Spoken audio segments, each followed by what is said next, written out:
11ஆம் சங்கீதம். நான் கர்த்தரை நம்பியிருக்கிறேன். பின்னை ஏன் நீங்கள் என் ஆத்துமாவை நோக்கி, பட்சியைப் போல உன் மலைக்கு பறந்து போ என்று சொல்லுகிறீர்கள்? இதோ துன்மார்க்கர் வில்லை வளைத்து, செம்மையான இருதயத்தார் மேல் அந்தகாரத்தில் எய்யும்படி தங்கள் அம்புகளை நாணிலே தொடுக்கிறார்கள். அஸ்திபாரங்களும் நிர்மூலமாகிறதே. நீதிமான் என்ன செய்வான்? கர்த்தர் தம்முடைய பரிசுத்த ஆலயத்தில் இருக்கிறார்.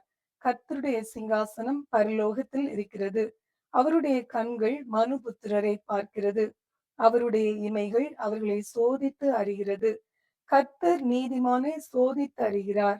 துன்மார்க்கனையும் கொடுமையில் பிரியமுள்ளவனையும் அவருடைய உள்ளம் வெறுக்கிறது. துர்மார்க்கர் மேல் கன்னிகளை வருஷிக்க பண்ணுகிறார். அக்கினியும் கந்தகமும் கடுங்கோடை கொந்தளிப்பும் அவர்கள் குடிக்கும் பாத்திரத்தின் பங்கு. கர்த்தர் நீதி உள்ளவர், நீதியின் மேல் பிரியப்படுவார். அவருடைய முகம் செம்மையானவனை நோக்கியிருக்கிறது. 11ஆம் சங்கீதம் நிறைவு பெறுகிறது. 12ஆம் சங்கீதம். ரட்சியும் கர்த்தாவே, பக்தி உள்ளவன் அற்று போகிறான். உண்மை உள்ளவர்கள் மனுபுத்திரரில் குறைந்திருக்கிறார்கள். அவரவர் தங்கள் தோழரோடே பொய் பேசுகிறார்கள். இச்சக உதடுகளால் இருமனதாய் பேசுகிறார்கள். இச்சகம் பேசுகிற எல்லா உதடுகளையும் பெருமைகளை பேசுகிற நாவையும் கர்த்தர் அறுத்து போடுவார். அவர்கள் எங்கள் நாவுகளால் மேற்கொள்வோம், எங்கள் உதடுகள் எங்களுடையது, யார் எங்களுக்கு ஆண்டவன் என்று சொல்லுகிறார்கள். ஏழைகள் பாழாக்கப்பட்டது நிமித்தமும் எளியவர்கள் விடும் பெருமூச்சு நிமித்தமும் நான் இப்பொழுது எழுந்து அவன் மேல் சீறுகிறவர்களுக்கு அவனை காத்து சுகமாய் இருக்க பண்ணுவேன் என்று கர்த்தர் சொல்லுகிறார். கர்த்தருடைய சொற்கள் மண் குகையில் 7 தரம் உருக்கி புடமிடப்பட்ட வெள்ளி கொப்பான சுத்த சொற்களாயிருக்கிறது. கர்த்தாவே, நீர் அவர்களை காப்பாற்றி அவர்களை என்றைக்கும் இந்த சந்ததிக்கு விலக்கி காத்துக் கொள்வீர்.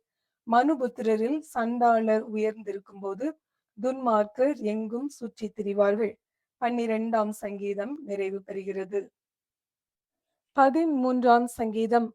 கர்த்தாவே, எதுவரைக்கும் என்னை மறந்திருப்பீர்? எதுவரைக்கும் உம்முடைய முகத்தை எனக்கு மறைப்பீர்? என் இருதயத்திலே சஞ்சலத்தை நித்தம் நித்தம் வைத்து எதுவரைக்கும் என் ஆத்மாவிலே ஆலோசனை பண்ணி கொண்டிருப்பேன்? எதுவரைக்கும் என் சத்துரு என் மேல் தன்னை உயர்த்துவான்? என் தேவனாகிய கர்த்தாவே, நீர் நோக்கி பார்த்து எனக்கு செவி கொடுத்தருளும். நான் மரண நித்திரை அடையாதபடிக்கு என் கண்களை தெளிவாக்கும். அவனை மேற்கொண்டேன் என்று என் பகைஞன் சொல்லாதபடிக்கும், நான் தள்ளாடுகிறதினால் என் சத்துருக்கள் களி கூறாதபடிக்கும் இப்படி செய்தருளும். நான் உம்முடைய கிருபையின் மேல் நம்பிக்கையாயிருக்கிறேன். உம்முடைய இரட்சிப்பினால் என் இருதயம் களி கூறும். கர்த்தர் எனக்கு நன்மை செய்தபடியால் அவரை பாடுவேன். 13ஆம் சங்கீதம் நிறைவு பெறுகிறது. 14ஆம் சங்கீதம். தேவன் இல்லை என்று மதிகெட்டவன் தன் இருதயத்தில் சொல்லிக் கொள்கிறான். அவர்கள் தங்களை கெடுத்து அருவருப்பான கிரியைகளை செய்து வருகிறார்கள். நன்மை செய்கிறவன் ஒருவனும் இல்லை. தேவனை தேடுகிற உணர்வுள்ளவன் உண்டோ என்று பார்க்க கர்த்தர் பரலோகத்திலிருந்து மனுபுத்திரரை கண்ணோக்கினார். எல்லாரும் வழி விலகி ஏகமாய் கெட்டு போனார்கள். நன்மை செய்கிறவன் இல்லை, ஒருவனாயிலும் இல்லை. அக்கிரமக்காரரில் ஒருவனுக்கும் அறிவு இல்லையோ? அப்பத்தை பட்சிக்கிறது போல என் ஜனத்தை பட்சிக்கிறார்களே. அவர்கள் கர்த்தரை தொழுது கொள்கிறதில்லை. அங்கே அவர்கள் மிகவும் பயந்தார்கள். தேவன் நீதிமானுடைய சந்ததியோட இருக்கிறாரே. சிறுமைப்பட்டவனுக்கு கர்த்தர் அடைக்கலமாயிருக்கிறார் என்று சொல்லி நீங்கள் அவனுடைய ஆலோசனையை அலட்சியம் பண்ணினீர்கள். சீயோனிலிருந்து இஸ்ரவேலுக்கு இரட்சிப்பு வருவதாக. கர்த்தர் தம்முடைய ஜனத்தின் சிறையிருப்பை திருப்பும் போது யாக்கோபுக்கு களிப்பும் இஸ்ரவேலுக்கு மகிழ்ச்சியும் உண்டாகும். 14ஆம் சங்கீதம் நிறைவு பெறுகிறது. 15ஆம் சங்கீதம். கர்த்தாவே, யார் உம்முடைய கூடாரத்தில் தங்குவான்? யார் உம்முடைய பரிசுத்த பர்வதத்தில் வாசம் பண்ணுவான்? உத்தமனாய் நடந்து நீதியை நடப்பித்து மனதார சத்தியத்தை பேசுகிறவன் தானே. அவன் தன் நாவினால் புறங்கூறாமலும் தன் தோழனுக்கு தீங்கு செய்யாமலும் தன் அயலான் மேல் சொல்லப்படும் நிந்தையான பேச்சை எடுக்காமலும் இருக்கிறான். ஆகாதவன் அவன் பார்வைக்கு தீழ்ப்பானவன்.